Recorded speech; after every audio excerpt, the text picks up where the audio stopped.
Muted myself. I muted everyone was muted. Oh, now we're back. Sorry guys, a little bit of a difficulty earlier, but we're definitely back in the game now. Sorry, it is muted, but we are open now. This is Nine Thieves Tournament game series number 3, last series of the night between Apex and Game of Phones.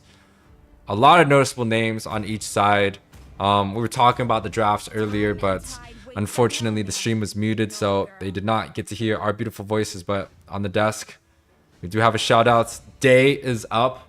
Has been my casting partner for the last, I don't know, 7 games for the last 2-3 days. So shout outs to you, Dave.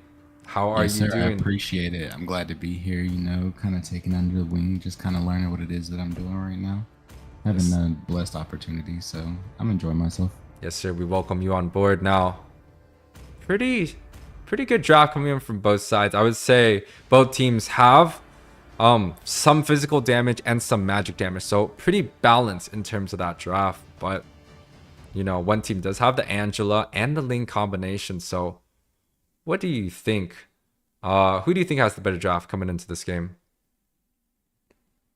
Well, honestly, I do think it's a pretty nice matchup. I do like the Beatrix pick for the Brody. However, I am kind of worried about the movement to get away from their Franco, get away from Karina. Yeah, but get away from Kadita. So there's a lot of ups and downs. Most definitely a lot of ups and downs. Guys, welcome back. Nine Thieves Tournament. The game between GOP, which is going to be on the red side, versus Team Apex. The best of 3 series, so even if one team does win, the other team's going to look to come back. Apex looking with the opening.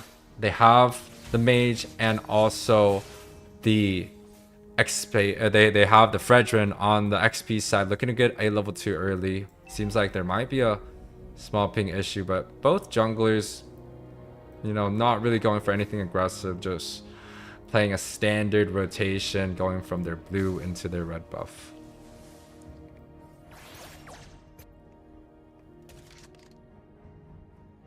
It's not bad. We do see some slight poke here early for the Esme. It does look like she might have the potential to go down. She does. Nah, she ain't dying. The Franco is gonna gank.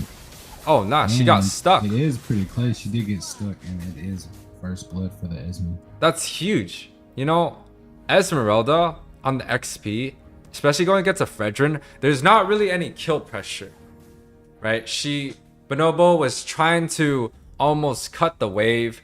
He probably hit the tower, tanked a tower or 2, and then end up getting stuck. And, you know, even a Karina, especially with the movement speed that Esme has, it's really hard for them to catch her. But Esme going down early is going to be setting him back quite a bit. It's not the end of the world, but, you know, I really thought that Esmeralda should have a pretty convincing lane on that bot side.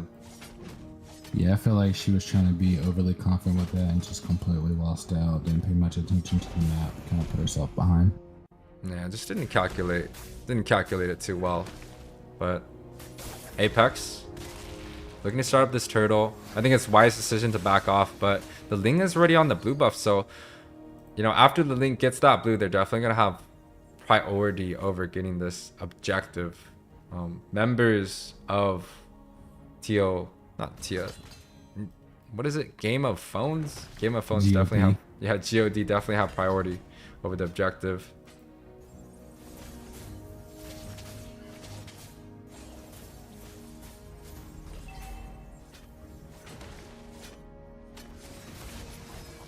Wow, Purify popped. Amazing steal coming from Karina. Yeah, that's quite nice. Oh, the Petrify does come out too. Dive. It is gonna petrify her and take her out. Yeah, the Esme popped Purify earlier when the Kadita was setting, so he was just being a little bit too aggressive. That's, you know, 2 times that she had to use Purify in the last 30 seconds, but the second one definitely got her a little bit punished. Poking out a little bit. Getting some vision. How do you feel about CAG going mid? Right here it's kind of like a win-win situation. She does have that balance to be able to escape, like you said before, but she does have that issue that once she throws her umbrella out, she is prone to Kadita. She is prone to Franco. She's prone to being completely shut down, especially here in the early game. Not much protection coming from the Angela yet, so I'm pretty iffy about the draft. But later on in the game, I think she will do some really good damage. Yeah, I think Angela's quite nice. A lot of the healers, they scale pretty well into the mid game. So as long as they kind of play it out safely. So see, look, even with the turtle, even with 2 kills, it almost feels like Game of Thrones still has the advantage. The gold lead, you know, it's really, really close. So it's, you know, it's pretty even game coming from both sides. Apex, I feel like they're giving a little bit too much of the map. Ling traditionally does bad against Karina. But maybe they're just looking for Franco. They're looking to make sure like they can win the guaranteed fights when the Franco hits an iron hook. They're just playing it slow. Maybe they just know that they can win this late game. One thing I can see from early game here is this Angela is kind of helped bully Brody with Beatrix back into their turret, so she's able to comfortably farm, putting their marksman well ahead. Well, Angela's pretty good early game. Oh. And again, we finally see the Esme take down a Fredrin alongside the Ling. Yeah, but see, you saw that CAG ult, right? It's like it almost feels so meaningless. You miss the ultimate, you don't get anything out of it, you get punished for it. Like, it doesn't do that much damage, and especially with a lot of the heroes that can dash around. Kadita dashes, Karina dashes, Brody dashes, everyone has a dash. Like, it's not really like they have stationary units. Understood. They do have a lot faster movement though, being the fact that they do have dueling on their team. They have the Angela to be able to move anywhere across the map, and the Esme, so it did put them ahead to be able to get their first turret while Turtle was up. Yeah, but GOP, they just do so well in the macro sense. They're losing out in kills 4-1. They're losing fights, they're losing neutral objectives because Turtle has gone to the favor of Apex twice already. They still have the gold lead, they still have the map. You know, it's still really, really even. But is that going to be enough? Apex feels like they have a lot in terms of their team fight. Looking on top side. Like I said, there is some things about it going on, and that was a very close, but death coming from. That's another 2 kills. It worries me, right? Like, even though it definitely feels like GOP has the advantage, they have the skills, they have the micro and the set, and a very nice set. And look at the damage. Rough wave and just completely annihilating the Kagura there. Yeah, like I said before, once that Kagura throws her umbrella out, she's completely prone to any type of CC, any type of pause, any type of damage. Just a sitting duck. Have that protection. A sitting duck it is. Gold lead a little bit further now this time around. But once again, like it's weird. How can GOP farm so well being down 7 kills? How is this game still this close being down 2 objectives? Right? You know, it definitely just shows GOP, you know, their macro is strong. We could even say their micro is strong. Maybe their comp is just the weakness right here. But Shani taking some fire right now. But he's a tanky boy, man. He's chunky. He's very tanky at the moment, but he also does have 3 deaths, and we do have a pause going on. But as we have this pause right here, he does have 2 deaths now and a kill going in, but he has been showing a lot of signs of weakness, and I do feel like him kind of keep trying to poke any situations is not allowing him to get the proper form that he needs. Ask me anything. Ask me anything, Day. Whatever you want. Which lane do you think is currently winning out of this draft? Well, Brody and Beatrix, very easy. Brody has the early game. Beatrix also has the early game, mid, and late game, but that's only compared to, you know, other marksmen that may not have the early game, like Leslie, right? So Brody completely dominates early, but the domination of Brody can shift into that mid, into that late relatively easy. He does AoE damage. He bursts hard, and when he's up, he's up. He can also build tank too, so it's not that easy to kill. We go on to the mid side. You have the Kadita, you have the Franco. That's a double pick comp. And the Franco gives a suppression. I always believe that suppressions like Franco and Kaja beat out the supports, the counterplay supports, right? The Estes, the Raph, the Angela, the Florin. That's what I always believed. When you look at the jungle matchup, you have the Ling versus Karina. Karina can just use the second skill, completely negate all of Ling's damage. I think it's extremely smart pick coming out from RK here. And you talk about the XP. Well, you know, I think the Esmeralda wins. Esmeralda should be able to dominate her lane, which Bonobo did do over here. But unfortunately, he did die early, and that kind of gave a small even gold for Shani. What about you? What do you think? Anything different? Well, right now, I think my biggest fear for the team Apex or Game of Thrones? For GOP right now is the factor that they do have the weaker mid laner, and the mid laner is going to be crucial whenever it comes time for the actual team fights, because there's no real front line coming from GOP. They have that movement and they have that durability, the ability to gank, but at the same time, once the Angela's gone, there's no real user, there's no real protecting for anybody else on the team. They don't have the proper CC that they need. Ling's gonna be paper soon enough to the Brody, and once they start catching him every once in a while, Karina's gonna do lots of damage to everybody, and it's just gonna, I think it's just gonna slowly fade away. Well, one thing I do think that GOP has in their favor is their overall mixed damage. They have Angela Kag, which typically if you're facing a Kag, you gotta build something like an Athena's, right? Or else you're just gonna you're gonna die in one hit. Right. In this case, Kag is 0-2, so a little bit less on that end. But you also got the Ling, right? The Ling can just jump onto the backside, so if you're not careful, it's a little bit hard. But guys, back into the game. Best of 3 series, game 1 between Apex and Game of Thrones. Apex was a small, sizable lead, but it's not anything that is too one-sided so far. Both teams pretty even, honestly. Where one team flourishes in kills, the other team flourishes in objective. Yeah, definitely GOP takes the game in their macro sense. A lot of these players are actually very experienced. I can't tell you too much about their jungler. I've definitely seen his name before, but you know, it's just a little bit unfamiliar to me. Kid001, formerly known as Apple and Nicolette, very strong mid lane player, one of the best in North America, probably one of the best female players, period.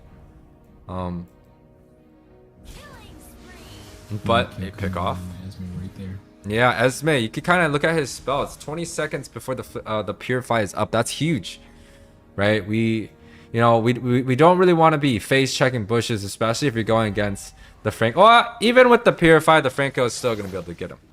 The Bloody Hunt, the suppression, along with the Kadita. You know, you could only build magic defense or physical defense, and he went with the Dominance Ice first item after Dominance Ice second item after the book. So Kadita is definitely going to cause a lot of havoc. Which at the moment, I do think that's not the smartest of builds, only because right now their priority focus of damage is going to come from their mage players. So I just feel like Fredrin is just more of the sustain, and they shouldn't be really building to detain that. They should be more focused on their damage players. Good call. I 100% agree. You know, as a roam main, typically when we get to see magic junglers, a magic jungle and a magic mid lane, it almost tempts us to always go for a magic resist item first item. Because the mage and the roam, or the mage and the jungler, when they both rotate together and gank your lane, and all you have is a dominance ice deal with the Karina, you're gonna get one hit. That's just common. Correct. Right? And, you know, just like you said, the Fredrin doesn't do that much damage. And the anti-heal doesn't really provide anything else besides a small buff. But the conceal onto Bonobo, potentially, he kind of chokes a little bit. So, you know, the flicker and the conceal expended, but he still has that Bloody Hunt. And then here comes the Blade Hunt, just like we spoke of. Oh my gosh. Able to get the trade. I don't, you know, having the Iron Hook into the Bloody Hunt, you got that Esmeralda, but it was at the cost of a lot of the members. It felt like, you know, the focus just wasn't good enough. And man, Yeah, I feel like they should have been more focused towards the to the Angela or to the Beatrix, somebody that's actually gonna give the team some protection, not the one who's already kind of straggling. yeah, on the front line, he kind of wanted. It was almost like he wanted you to ult them, and Esmeralda didn't even die. Right? They got the pick, they got the Iron Hook, but they could not. Ooh, punish. Quite nice coming out from Nicolette. Early trade of spells. They're able to get the rough waves out. But Nicolette chunked pretty low, so she had to actually go back. The Khadija, on the other hand, actually taking the side or top lane here. Yeah, I think that's a good idea. Sieging the lane that doesn't have the Lord. They should be able to defend the top side, but bot is definitely going to take a hit. And there's a good chance that Game of Thrones definitely try to group together and go to the mid side. And again, just another free turret for the Beatrix. Doing a good hook onto the Kagura here.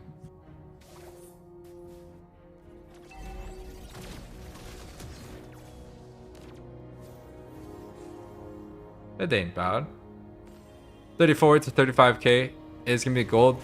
Right, the scoreboard doesn't tell the whole story. 11 to 3 is the scoreboard, but Apex is currently trailing behind in towers. I think they're down by two towers. Wow, GOP actually holding on to all of the tower. Now that's the third one that falls for the side of Apex. As Apex is so physical and so penetrative with their team, they aren't realizing the fact that they do still have a lot of objectives that they do need to cover. A lot of hesitation. It feels like it's a little bit. Apex is a little bit nervous right now. They're not really getting the initiation that they're looking for. The Franco has ways to conceal twice, but Esme looking to engage right here. He still has the Purifier, so he's going to be relatively safe. But Mike, first one to fall is going to be Shani on that Fredrin. Man, that's a tough fight. GOP pushing up ahead right now.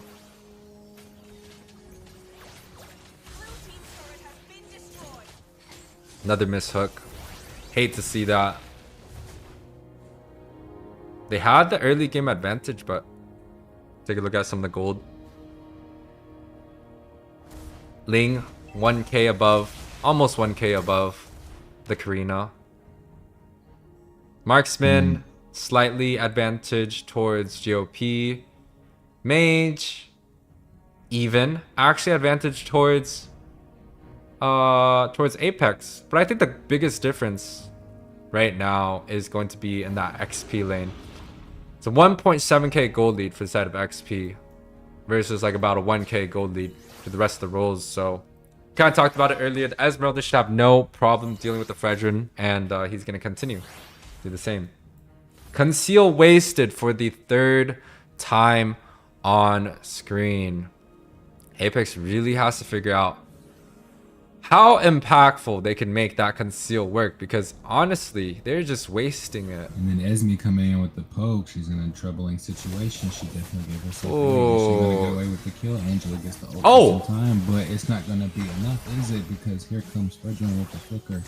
Wow. Let's kill the Karina, but is it gonna be enough to hit? Oh my god, he hit the blue, he hit the red buff twice, bro. I feel like there's definitely a little bit. Still not going anywhere, and as they just push and push deep, so much focus on that Esme, they completely forgot about the Lord, gave away the lanes, and in exchange of 5 to 0 death with the Lord pushing, this is gonna be GG. Definitely GG's. I feel like a lot of nerves coming out from Apex. They couldn't get that Franco conceal to work 3 times. The first time, the confidence lowers. The second time, confidence goes even more lower. And the third time, bro, don't even think about it. Right? So what Apex kind of has to do now, you know, with a 11-9 lead, 15-minute game, is to take a deep breath, maybe do some push-ups, you know, drink some water and refresh. They need to make sure that they could set when they want to. They can initiate fights when they want to fight. They need to learn how to keep the focus off of certain situations. Looking back on their builds, nobody on their team really put any effort towards slowing down that Esmeralda as they were all trying to continually attack her. Yes, she was pretty weak at the beginning of the game, but once she got her full stack of skills, Items, pretty much a rep. Man, and the thing was, the Esmeralda was picked in the first phase of the draft. Apex had all the time and all the heroes necessary to deal with that Esmeralda, right? Dyroth does well. Potentially Glue, Paquito, right? It may not be an outright counter, right? The Paquito actually does pretty bad against the Esmeralda. You put him face to face, but he definitely has much more wave management. And I think that could be pretty good because Esmeralda, you know, the Bonobo kind of just walked down that XP lane, got the tower, even with Apex getting the first 2 turtles, getting the advantage here and there. And then on the side of GOP kind of just walked down that top side, got both of their outer towers, and just snowballed ahead. One thing I do notice about teams in this situation, such as Apex Predator, they did get cocky, extremely cocky there in the beginning when they decided to overrun the Beatrix, when they thought, hey, let's go ahead and start rotating early, while the Beatrix told herself, like, we're going to stay right here in this lane. They stopped paying as much attention to Beatrix, and now she's the #1 farm player on their team. Now she's doing the most damage, and they don't know how to protect that. Yeah, they definitely don't know how to protect that. Once again, Game 2, Apex versus Game of Phones. Game of Phones up in this series 1-0. Looking to sweep today, and Apex are the ones fighting it out, trying to get onto that Game 3. Bans are on the table already. Edith, it's weird, dude. It's like, I mean, I 100% don't like the Edith ban. I think it's kind of troll. I think they're just tossing a ban out. I don't think Apex even likes to play Edith, honestly. I do know their roamer, Ultra, did play an Edith game, but I don't think it's that important to ban out. But I like the Fairness ban. It's been pretty impactful lately, and I feel like in every tournament. So especially with the Eve nerf, Fairness seems very good right now.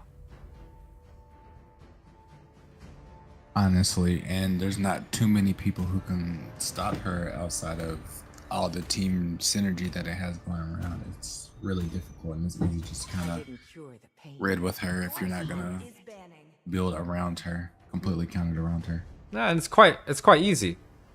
The Cold Altar, AOE sustain, gives everyone kind of like an immortality. Typically, I know back then when I used to play the Fairness, it was kind of like we would try to trade ults. So my Cold Altar and 2 of your ults, or 3 of your ults. And then when stuff like that happens, it's like, man, my 1 ult trade for 2 ult, worth. Let's fight, right? And that's just kind of the Cold Ult, like how good a Cold Altar does. You have to DPS through its AOE, so you can save individual targets. And it's just, you know, it's just really, really annoying to deal with. You could take a Beatrix ult, you could take a full Farsa ult, you could take an Atlas ult and take Purify, make sure your teams are safe. Like, there's so much you could do. It's an extremely, extremely good hero. Especially with the Eve nerf. Eve doesn't really affect, Eve directly affects Fairness. It's a matchup difference. Definitely. Yeah, so Apex, they banned out the Fanny. Might have a Fanny player. I like the Kadita ban here. They know they just want to go ahead and give it the respect ban and like, hey, we're not even going to deal with that again. I'm not sure if Nicolette has been playing recently. I know she plays a lot of mages. she was very known for her Lu Yi. She was also very good at the Valentina, the traditional mages, the Lilia, the Faramis. But I'm not sure if she picked up the fish themselves. But Angela first pick, and this time it's going to be on Kid 001.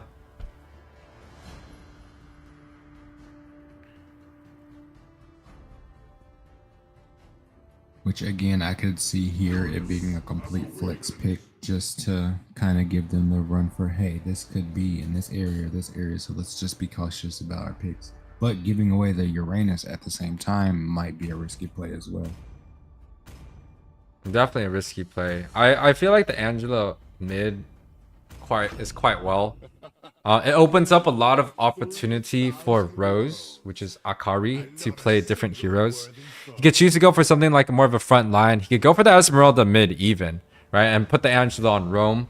He could go for something like Alice or Lapu Lapu. Or he could just go for a mage, or even go for the Natalia, which I know he definitely has it up. But Apex, strong draft so far. The Uranus comes up, but the counterplay coming out from Bonobo, he had a great game last game. The Esmeralda gets locked in. Very good game. Even though he did die a couple of times super early beginning, he definitely had that sustain later on in the game that caused him to be one of the main reasons to the complete fall of Apex. Definitely a good pick. We saw him do quite well. Just like you said, he did die early on. It's a little bit unfortunate. But even with that death, the Frydron just was unable to stop the Esmeralda. He's such a strong laner. But it's not uncounterable. It's not like the Esmeralda is the best pick right now. Uranus definitely is. Terizla also open. Paquito also a very great XP. But we don't see too much Esmeraldas even in the professional scenes. Like, they don't pull it up in the PH. They don't pull it up in ID. Maybe once in a while. But it's not often. So, you know, I'm kind of curious to see how Apex decides to deal with the Esmeralda this time around. Especially since they have one of the best XP laners in the game. Let's go. Your team is banning. The Aerotho pick. It's not bad. It's cool. With the She's made a lot of appearances here. yeah, you got the buff, right? She got the buff on the recent patch. Decreased Yeah, I believe so. Decreased her ultimate cooldown, but also decreased the duration of her ultimate. I believe she also got a skill 1 buff. I may be wrong. But it's definitely interesting. They also got the Has Claws. So Has Claws got buffed. Has Claws is doing pretty well on her as well. Yeah. Crit. Added the crit, added the movement speed, added a little bit of lifesteal. It's not as good as it was before. Honestly, lifesteal, it's not as powerful, but still decent. But I do like the factor that they added more to it besides just the lifesteal to kind of get rid of the Scarlet Phantom, giving it more of like a role item versus having to buy multiple different ones. You get an item that does multiple things that other items do. Well, the main thing is the main thing about that change is that back then, when we're comparing the attack speed marksman and the crit marksman, attack speed, they were able to get lifesteal and damage based off of just grabbing like a corrosion, demon hunter sword, and golden staff. The crit, however, they had to graph for crit. They had to go for the berserkers. They had to go for the Windtalker and the Scarlet for attack speed and crit. And if they wanted lifesteal, they had to go for the Has Claws. So now, moving the Has Claws and the Scarlet together, it balanced things out. Both sides, the attack speed and the crit, only need 3 items to scale. And I think that is a pretty good buff, especially for heroes that do need crit, right? The Moskov, 50-50, Bruno, you know, kind of a hot pick right now. The Rithel, right? Definitely coming back into play. See the Kufra and the Claw ban here. Respectable Kufra ban and then the respectable Claw for the Aerithal counter. Hmm.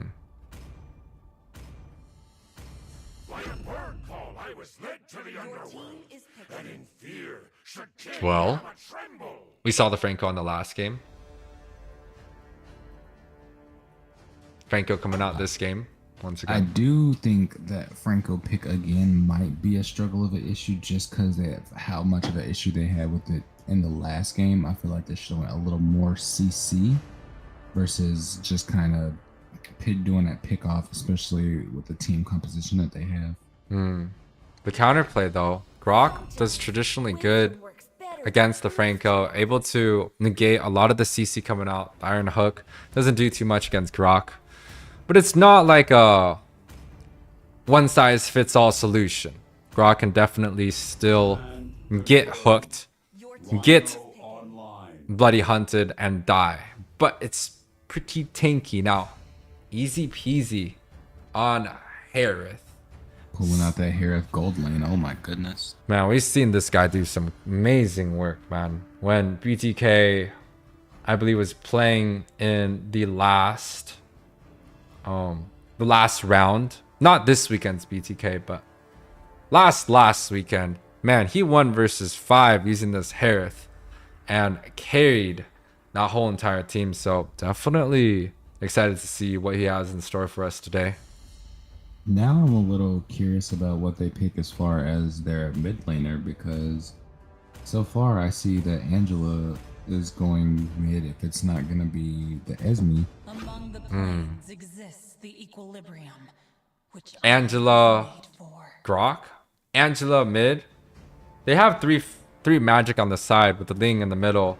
Grok also does physical, so it's actually still, you know, pretty good. But And with it being a flex, I just see the factor that Esme could be side lane, Esme could be mid, Grok could be side lane, Grok could be roam, Angela could be mid, Angela could be roam. There's so many different options that are playing on right now that I know Apex is probably a little nerve-wracked about what the current situation could be.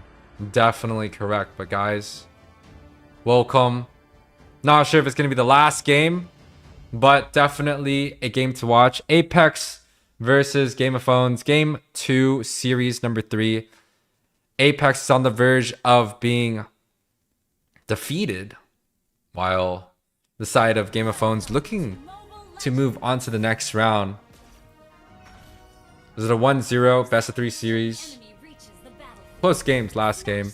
Apex kind of had the lead in terms of the kills. They're even grabbing up objectives. They got the first 2 turtles, but they just could not get the gold lead going for them. And it tells the story that Game of Phones just has a very, very strong sense of macro and micro. Even with being down kills, they're still able to push forward. So Apex really has to try and figure things out. The Ling, a little bit of a misclick already early on. Yeah, as I see it, the Grok and the Angela are kind of giving an early invade, trying to get that Martis to retreat, but it doesn't seem like it is going to work here. Yeah, the Martis jungle is fast. Ling jungle is fast too, but already an advantage. Ooh. Yeah, an advantage for RK right here. He did not grab his green camp, so there's definitely going to be opportunity to deny some of the farm. And I feel like it's a small mistake. You want to make sure you could grab up this camp. It's pretty close. And RK looking to walk across, but he's going to find out that there is nothing left on the top side above him. And as we do see the lane split coming from both Uranus and Esme to go ahead and get into those team fights mid. It seems like there's a little bit of struggle coming from the V here. Oh, it's much better than last time. Last time we saw the Fredrin against the Esmeralda matchup, Esmeralda kind of just dominated. The Fredrin doesn't clear well, so it isn't unable to kind of split across. But this time around, both Shani and Bonobo doing quite well in their split adventures. But Arcade looking to punish Bonobo a little bit, and he's unable to get that cannon. That might be, you know, a little bit of a gold advantage, but Bonobo already on that last minion. He's gonna be just fine.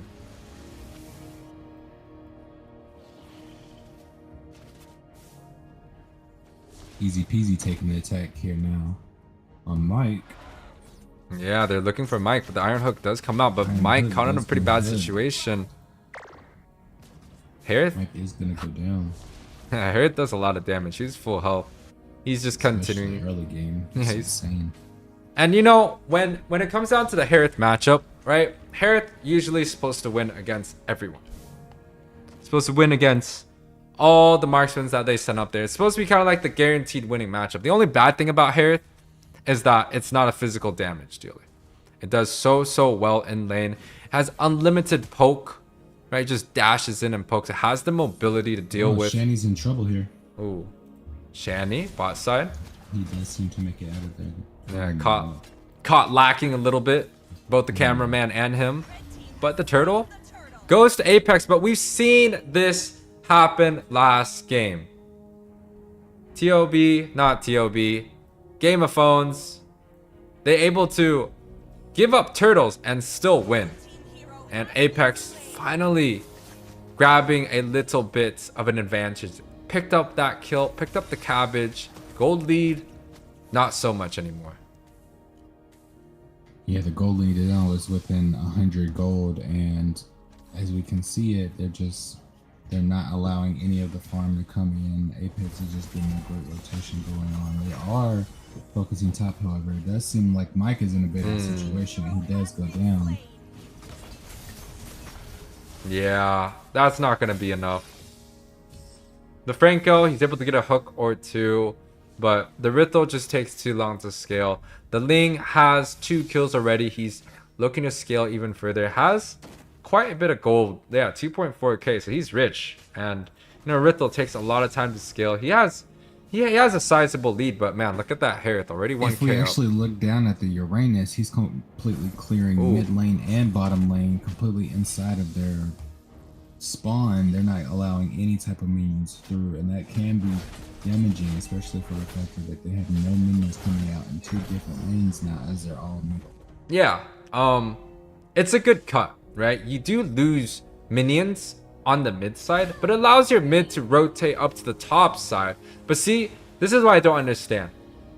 The mid is still near mid side. They get killed onto the top side. So even with the 2-man cut, even with the 2-wave cut coming out from the Uranus, doesn't seem like Apex has gotten any advantage out of that. And you know, I feel like Apex really has to see if they could group into a 4-man unit. Make sure that the Rithel can scale into the late game at a whopping 0-3 right now. It's looking quite grim for the side of Apex. Yeah, and with Uranus kind of just in their base, kind of clearing out their minions, they don't really have that 4th utility because he's so far in, so he's not really there to be helpful in the team fights as far as Esme kind of But clears and runs back into the team fight, protecting in all situations while having that advantage. yeah, but a little bit of the gold lead came back to Apex's size. They're able to pick up 2 members, the jungler and the roamer, for the price of 1. So, you know, the price of their roamer. So I would say that's a pretty great advantage. And wow, even a first mid tower down. Apex already stepping up from last game. Last game, they only had 1 tower for such a long time. And Apex able to get the very first tower, but top side. Eve does get wild charged up. Also, the Franco.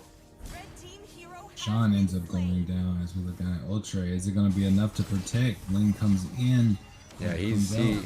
Angela just with the perfect protection over the Esmeralda, allowing her to tank. Yeah, it's looking tough. The side of Game of Thrones looking to push the lead even more now. And man, the Rithel is just hurting. He did get 2 assists earlier, but it's just not going to be enough. And wow, look at that damage. But RK chunk pretty low also. Safe to say that Game of Thrones does have the advantage right now. Yeah, as we seen earlier, just the rotation coming out of Game of Thrones is a lot better. Just the protection of their jungler, the absolute dominating in each lane, the rotations are just slightly better coming out of them than Apex, and Apex needs to step it up if they plan on winning this game or this series. They definitely have to step it up. Once again, they have to make sure that this roam and this marksman matchup can set for each other. And with the Grok being so extremely annoying, I don't really know if it's actually going to happen. The Grok, it's just so annoying to deal with as a Franco. You could land an iron hook, but with the first skill, the immune CC, it's just not going to be happy. And also, Esmeralda, you can't, you know, you can use the Bloody Hunt on the Esmeralda, but we kind of saw what happened last time. But one thing that they do have is this Uranus. I have a double cut Uranus, and as long as they just turtle up, that's 2 lanes being cut by the Uranus side, and I think that's quite nice. Yeah, as the Uranus is cutting through 2 lanes, it is keeping Game of Thrones from being able to push in mid lane or in bottom lane, but they've already taken so much turret out already that I don't really think that it's helping here. I think that they need to utilize Shannon more in the team fights versus him just continuing to do this split, because he is very tanky in this situation, definitely doing a lot of work. It's just how much of a risk did it take for him to get to this situation now? Well, you look at him, man. He just kind of like jumped around, take some damage. He doesn't have the exact gold to deal with the enemy's damage, but he may just have enough where it's going to be hard for Game of Thrones to really do anything. Do they have the lockdown available to get the Uranus? Do they have the damage available? But no. They're looking for Sean on this Eve. And they decide to go in and focus. The World War Manipulation gets popped. Man, he's Retro able gets to. popped, and he still gets the kill. Oh, that's a lot of damage. Going down for Marksman, and then here comes Easy Peasy in with the kill. Iron Hook does land, but it's just on an Angela mid. That's not really going to be doing too much, as they really need to see if they can get their focus on the Harith. And Esmeralda takes down the Uranus. 3-0, man. This Esmeralda. We don't see the Esme being picked in the professionals, but Bonobo definitely showing us something different. Yeah, I feel like they just didn't utilize protecting that lane. They just let the Esme do careless jungling, and it put her into a point that they can't return from. Just like last game, she did so much early jungling, it put her ahead. And again, she's right there ahead of the entire team, just relaxing and building defense. Definitely relaxing, building defense. They just have to try to find a way to get the shutdowns. And talking about a 10-minute game, about an 6k gold lead. I can't even do math anymore. A lot of items being completed. Ling already has 3 of his core items. Got the Lord. Looking to grab into that Endless. But Ling with that Angela is just a little bit too much to deal with. He just does so much damage. Even the Uranus is unable to handle it. RWM does come out. It should allow a little disengage coming out. But no, they choose to engage instead of Game of Thrones. Seeing it. Bonobo in a little bit of trouble here, but it does look like Easy Peasy is going to get the kill on the Uranus, and then as they clear the mid lane, they have all lanes synchronized. Here comes the Lord bottom lane. Yeah, that's quite nice. Is that EG Kid? No, that's not EG Kid. This is Nicolette. Yogurt's nice too, man.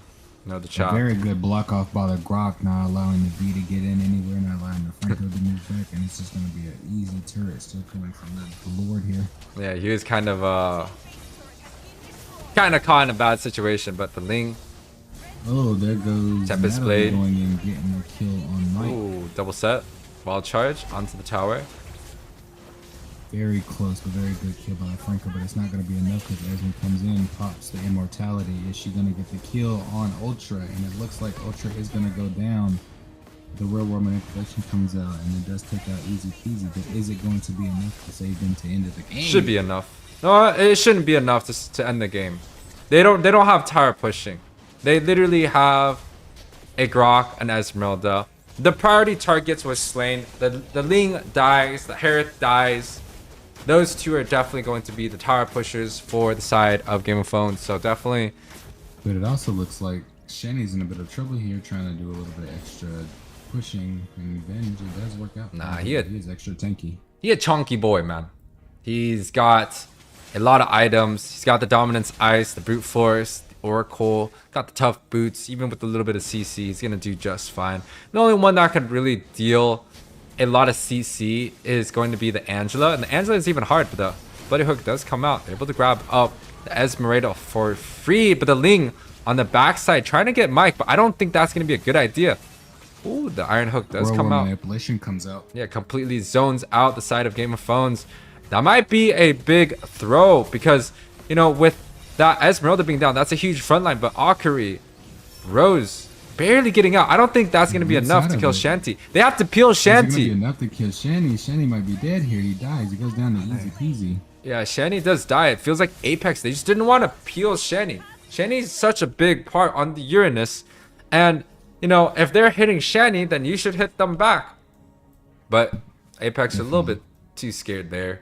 Unfortunately, wasn't able to use the advantage. And I feel like that Uranus, he was cutting 2 waves. He was swimming around the base.